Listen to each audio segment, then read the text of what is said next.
മഴക്കാലത്ത് നമുക്ക് ഗപ്പികൾക്ക് മൊയിനൊന്നും അങ്ങനെ കൊടുക്കാൻ പറ്റില്ല കേട്ടോ. മഴയൊക്കെ പെയ്ത് മൊയിന കൾച്ചറൊക്കെ നമ്മളെ ക്രാഷൊക്കെ ആയി പോവൽ കൂടുതലാണ്.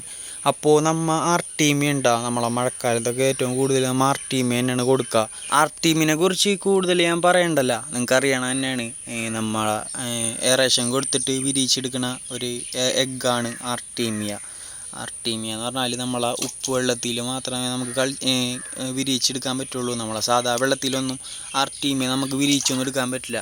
അപ്പോൾ ഇങ്ങോട്ട് നമ്മൾ ആർട്ടീമിയ തന്നെ ആയിരിക്കും നമ്മളെ ഗപ്പികൾക്ക് കൊടുക്കുക. ഗപ്പികളായാലും ഫൈറ്ററായാലും ഏതൊരു ചെറിയ മീനുകളായാലും അവരെ വളർച്ചയ്ക്ക് ഏറ്റവും നല്ല ഫീഡുകൾ എന്ന് പറയുന്നത് ഈ ഒരു ലൈഫ് ഫീഡുകളാണെന്ന് അറിയാലോ.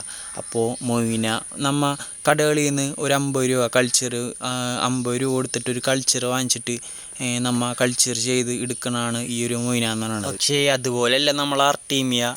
മൊയിന എന്ന് പറയണത് ഒരു 50 രൂപ കൊടുത്താൽ പിന്നെ നമുക്ക് അതിൽ നിന്ന് എന്തോരം വേണമെങ്കിലും കൾച്ചർ ചെയ്തെടുക്കുക. 10 രൂപ ടേസ്റ്റ് ഉണ്ടെങ്കിൽ നമുക്ക് എന്തോരം വേണമെങ്കിലും കൾച്ചർ ചെയ്തെടുക്കുക.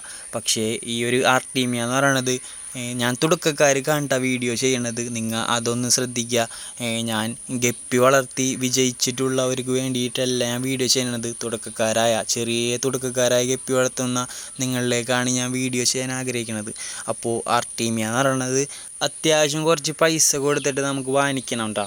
ഒരു 50 ഗ്രാമിനൊക്കെ ഒരു 400-ന് മുകളിൽ പൈസ കൊടുത്തിട്ട് നമ്മൾ വാങ്ങണം. 50 ഗ്രാം എന്ന് പറയുന്നത് നിങ്ങൾക്ക് എത്രത്തോളം ഉണ്ടാവും എന്നറിയാലോ.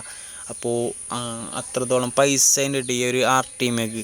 നമ്മൾ ഈ ഒരു മഴക്കാലത്ത് നമ്മൾ എന്തോരം മൊയിന കൾച്ചർ ചെയ്താലും എനിക്ക് റെഡി ആവണല്ലോ കേട്ടോ. നമ്മൾ എന്തോരം കൾച്ചർ ചെയ്തിട്ടും മഴക്കാലത്ത് എനിക്ക് ഇവിടെ കിട്ടണില്ല. അപ്പോൾ അതുകൊണ്ട് തന്നെ നമ്മൾ ഇങ്ങോട്ട് ഗപ്പികൾക്ക് ഈ ഒരു ആർട്ടീമിയ തന്നെ കൊടുക്കാൻ തീരുമാനിച്ചിട്ടുണ്ട് കേട്ടോ. നമ്മൾ ഈ ഒരു ആർട്ടീമിയ കൊടുത്തിട്ട് തന്നെ ആയിരിക്കും ഗപ്പികൾ ഇനി വലുതാക്കി കൊണ്ടുവരിക. ആർട്ടീമിയ കൊടുത്താൽ കുഞ്ഞുങ്ങൾ പെട്ടെന്ന് വലുതാവുകയും ചെയ്യും. പിന്നെ അതിനോട് ഒപ്പം ഗപ്പികൾക്ക് നല്ല ക്വാളിറ്റി ആയിരിക്കും കേട്ടോ. അപ്പോൾ അതുകൊണ്ടാണ് നമ്മൾ ഇങ്ങോട്ട് ആർട്ടീമിയ കൊടുക്കാൻ പോകണത് കേട്ടോ.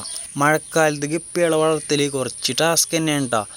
ഡയറക്റ്റ് മഴ കൊള്ളണ സ്ഥലത്തൊക്കെ ടാങ്കുകളൊക്കെ വെച്ചാൽ ആ ഒരു ടാങ്കിലുള്ള ഗപ്പികളും മീനുകളൊക്കെ പെട്ടെന്ന് ഓരോ അസുഖങ്ങളൊക്കെ വന്നിട്ട് ഡെഡായി പോകാനുള്ള ചാൻസ് വളരെ കൂടുതലാണ് കേട്ടോ.